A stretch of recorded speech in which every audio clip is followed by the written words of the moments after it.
अब देखो एक ये क्वेश्चन है। 4000 शेयर कंपनी ने इशू करे हैं 10 रुपये के, 2 प्रीमियम है।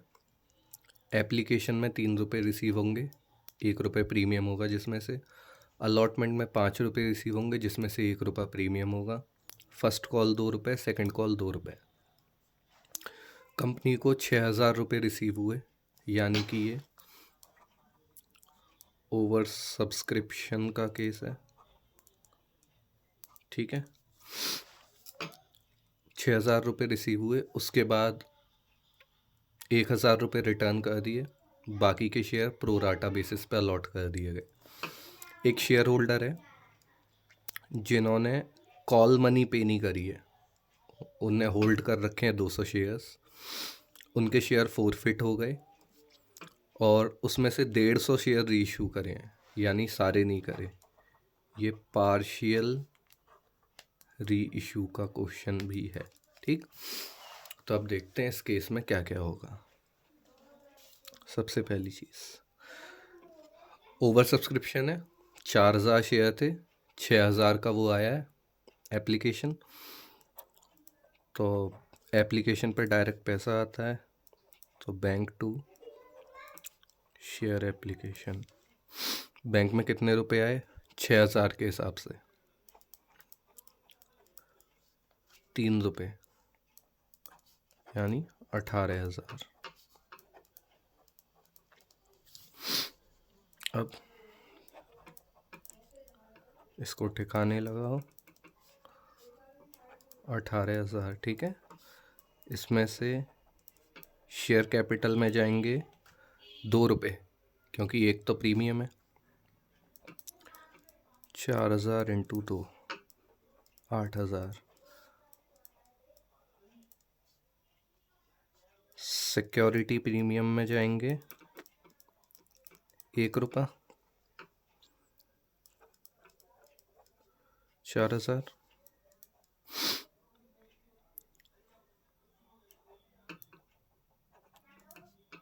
बैंक, क्योंकि 1000 हमने रिटर्न कर दिए, 1000 इंटू 3 रुपये थे ना, 3000 रिटर्न कर दिए।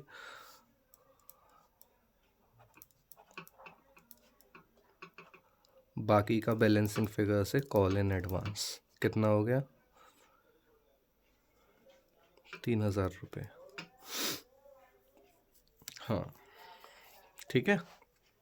अब देखो 3 रुपये के हिसाब से हमको पैसे रिसीव हुए हैं, कॉल इन एडवांस कह लो या जो भी, 3 रुपये के हिसाब से हमको रिसीव हुए हैं, और अलॉटमेंट पे हम 5 रुपये के हिसाब से मंगाएंगे, तो इट्स ऑब्वियस कि सारा पैसा हमारी अगले उसमें एडजस्ट हो जाएगा, क्योंकि केवल 3000 रुपये हैं। और देखो अलॉटमेंट पे आने कितने हैं, पहले ड्यू की एंट्री होती है, फिर है ना, to share cap to security premium. अब देखो 4000 शेयर पे हम 5 रुपये के हिसाब से मंगाएंगे, 20,000 रुपये, और यहाँ केवल ये 3000 रुपये का अमाउंट है, तो ये ऑब्वियसली पूरा पूरा एडजस्ट हो जाएगा, कॉल मनी तक नहीं जाएगा। ठीक है, तो ये क्वेश्चन को बहुत इजी बना देता है। शेयर कैपिटल में 4 के हिसाब से जाएगा, और सिक्योरिटी प्रीमियम में 1 रुपये के हिसाब से जाएगा। अब देखो 4000 पे 2 के हिसाब से 4 दूनी 8, 8 में से 4000 इधर गए, 4000 इधर गए, 8000 रुपये पूरे हमारे सिक्योरिटी प्रीमियम में जमा। अब देखो ये जो है इन्होंने कॉल मनी पे नहीं करा है, और इसका मतलब अलॉटमेंट पे तो इनने सब पे करा है, तो अलॉटमेंट की एंट्री एज इट इज़ सारा पैसा रिसीव कर लो। Bank account debit to share allotment, 20,000 रुपये, 20,000 रुपये। अब देखो फर्स्ट एंड फाइनल कॉल 2-2 रुपये की ड्यू करते हैं। Share first call account debit to share cap 4000 into 2 4 दूनी 8 8 bank account debit to share first call. अब आप देखो 200 शेयर पे हमको पैसा नहीं आया है ना, इसका मतलब 3800 शेयर्स पे ही हमको 2 रुपये के हिसाब से अमाउंट रिसीव हुआ है। इसका मतलब कि 400 रुपये कम, यानी 600 7600।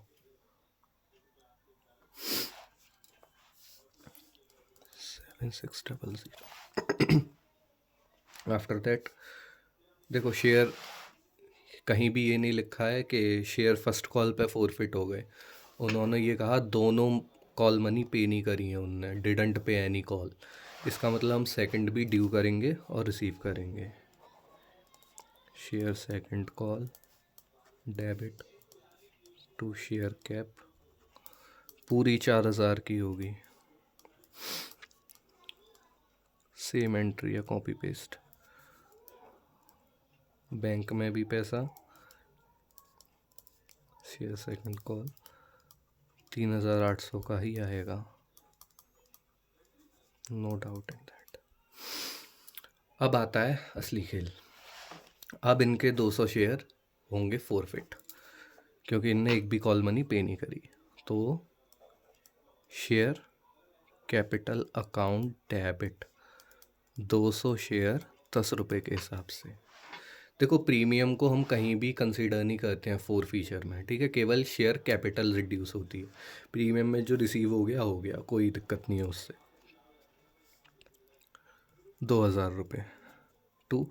अब देखो फोर फीचर का सबसे सिंपल फंडा, जो कॉल मनी या जो भी अमाउंट उनने पे नहीं करा है, सबसे पहले तो उसको क्लियर करते रहो। टू जैसे शेयर फर्स्ट कॉल नहीं दी उनने, कितने की 400 रुपये की। टू शेयर सेकंड कॉल नहीं दी उनने, कितने की 400 रुपये की। टू बाकी का balancing figure share four feature में डाल दो, 1200 रुपये। अब देखो इसकी क्रॉस वेरिफिकेशन उन्होंने,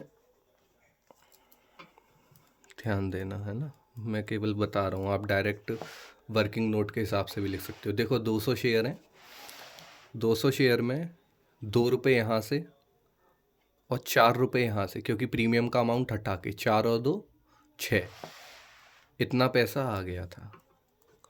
6 दूनी 1200 रुपये, ठीक है। और यही बैलेंसिंग फिगर था हमारा, ठीक। ये इजी पड़ जाता काफ़ी।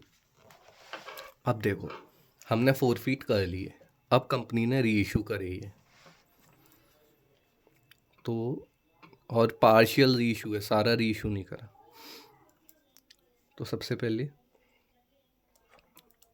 और री इशू में कंपनी सारा पैसा एक बार में ले लेती है।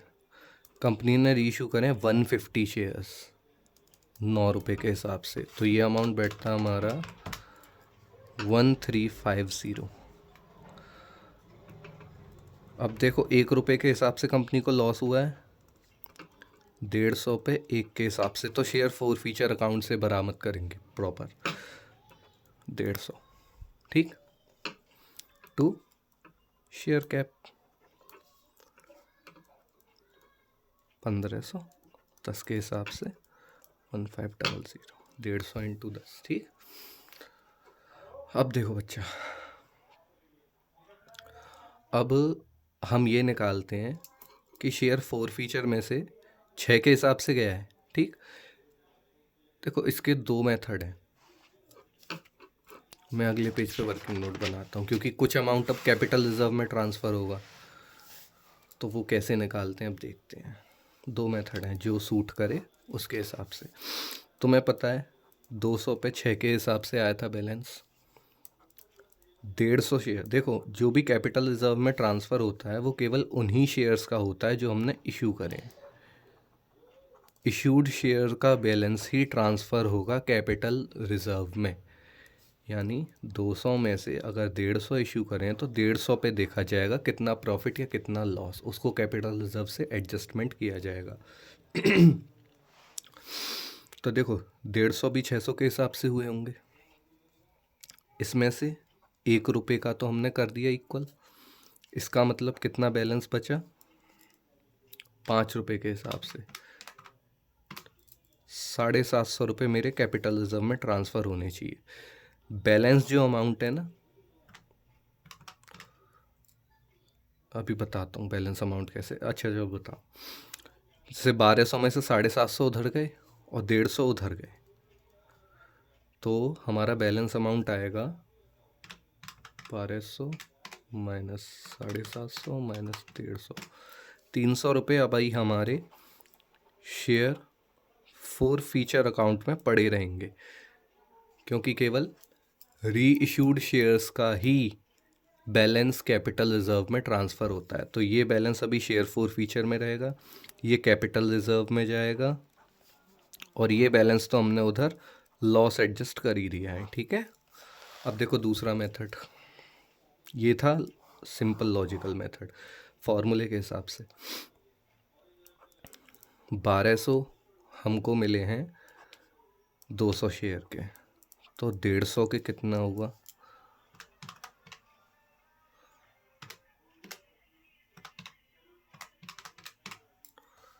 ₹900। ठीक है, अब 900 में से हमने 150 रुपये का तो लॉस एडजस्ट कर दिया उधर इन शेयर्स पे, 150 पे जो इशू करें। ठीक है, तो बैलेंस आ गया 750, ये कैपिटल रिजर्व में ट्रांसफ़र हो जाएगा। तो ये दो मेथड हैं, पहला लॉजिकल कि 150 6, उसमें से एक का हमने एडजस्ट कर दिया तो बैलेंस 5 से मल्टीप्लाई करके ये, नहीं तो सीधा सीधा फॉर्मूला कि 1200 का कैपिटल फोर फीचर अकाउंट में बैलेंस है जो कि 200 शेयर्स का है, उसमें से 150 कर दिया हमने, तो उन 150 शेयर्स के लिए फोर फीचर अमाउंट आ रहा है 900। उसमें से हमने पीछे डिस्काउंट दिया था 1 रुपये का, वहाँ पे कितना लॉस एडजस्ट करा 150 रुपये का। देखो ये फोर फीचर 150 रुपये का, ठीक, तो ये माइनस करने के बाद 750 आ गया। अब इतना बैलेंस कैपिटल रिजर्व में transfer, share forfeiture account debit to capital reserve 750 750। Question and.